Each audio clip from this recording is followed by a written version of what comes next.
तो इसका वाचन हमने देखा, अब इसके अर्थ को भी देखते हैं कि मराठी में और हिंदी में इसका अर्थ किस तरह से है।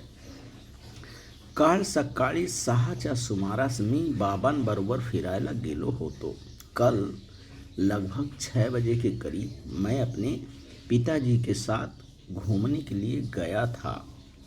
पूर्वेकडून सूर्य वर येत होता। पूर्वेकडून अर्थात पूर्व की दिशा से सूरज जो है ऊपर आ रहा था। सूर्याची ती लालसर पिवळी किरणे किती वेगळी व छान दिसत होती। सूर्य की वे लाल और पीली किरणें कितनी वेगळी अर्थात भिन्न और छान अर्थात सुंदर दिखाई दे रही थी। त्यांच्याकडे मी वारंवार पाहत होतो। उन सूर्य के किरणों की तरफ मैं बारंबार देख रहा था, बार बार देख रहा था। सकाळचा तो गारवा किती छान वाटत होता। प्रातःकाल का वह शीतलहर की हवा, सकाळचा तो गारवा अर्थात प्रातः का काल का वो सुनहरी हवा, शुद्ध हवा और ठंडी लिए हुई हवा मुझे बहुत अच्छी लग रही थी। रस्त्यातल्या झाडांवर वेगवेगळे पक्षी बसलेले होते। रास्ते के अगल बगल के पेड़ों पर विभिन्न प्रकार के पंछी जो थे बैठे थे। त्यांचे वेगवेगळे आवाज़ कानांवर पड़त होते। उनके विभिन्न प्रकार की आवाज़ें कानों को सुनाई दे रही थी। बाबा खूपच भर भर चालत होते। मेरे पिताजी बहुत ही जल्दी जल्दी, भर भर अर्थात जल्दी जल्दी चल रहे थे। चालता चालता मैं मात्र दमलो होतो। चलते चलते मैं थक गया था। मात्र अर्थात परंतु, चलते चलते परंतु मैं थक गया था। दमलो अर्थात थकना होता है। बाबांना मी थांबायला सांगितलो। बाबा अर्थात मैंने अपने पिताजी को रुकने के लिए बोला। आम्ही एका ठिकाणी बसलो। हम दोनों एक स्थान पर बैठ गए।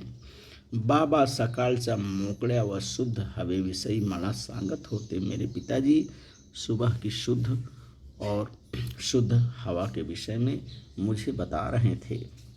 खरेच त्या शुद्ध व मोकळ्या हवाचा अनुभव मला येत होता।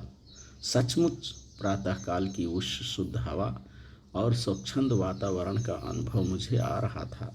मला प्रसन्न व ताजेतवान झाल्यासारखे वाटत होते। मेरा मन प्रसन्न और ताज़ा तवान हो गया था, अर्थात मैं बहुत ही ताजगी महसूस कर रहा था। रोज सकाळी लवकर उठण्याचा आणि फिरायला जाण्याचा अनुभव तुम्ही पण घ्या। रोज प्रतिदिन सुबह उठिए और घूमने के लिए जाइए, पैदल चलने के लिए जाइए। आप भी जाइए, तुम्ही पण घ्या अर्थात मतलब आप भी जाइए। लेखक कह रहा है यहाँ तुम्हाला ही छान वाटेल और तुम्हें भी, आप लोगों को भी अच्छा लगेगा। तो इस तरह से इस पाठ का क्या करिए, वाचन करिए। एक बार फिर से मराठी में देखिए, इसके अर्थों को मैंने समझाया और एक बार फिर से मराठी में वाचन हम किस तरह से करेंगे। काल सकाळी 6च्या सुमारास मी बाबांबरोबर फिरायला गेलो होतो। पूर्वेकडून सूर्य वर येत होता। सूर्याची लालसर पिवळी किरणे किती वेगळी व छान दिसत होती। त्यांच्याकडे मी वारंवार पाहत होतो। सकाळचा तो गारवा किती छान वाटत होता। रस्त्यातल्या झाडांवर वेगवेगळे पक्षी बसलेले होते। त्यांचे वेगवेगळे आवाज कानांवर पडत होते। बाबा खूपच भरभर चालत होते। चालता चालता मी मात्र दमलो होतो। बाबांना मी थांबायला सांगितले। आम्ही एका ठिकाणी बसलो। बाबा सकाळच्या मोकळ्या व शुद्ध हवेविषयी मला सांगत होते। खरेच त्या शुद्ध व मोकळ्या हवाचा अनुभव मला येत होता। मला प्रसन्न व ताजेतवान झाल्यासारखे वाटत होते। रोज सकाळी लवकर उठण्याचा आणि फिरायला जाण्याचा अनुभव तुम्ही पण घ्या, तुम्हालाही छान वाटेल। धन्यवाद। तो इस तरह से आप इस वीडियो के माध्यम से इसका वाचन करिए, लेखन करिए, श्रवण करिए और माझा पुढच्या येणाऱ्या व्हिडिओसाठी माझ्या चॅनलला लाईक करा, सबस्क्राईब करा, बेल आयकॉनला दाबवा।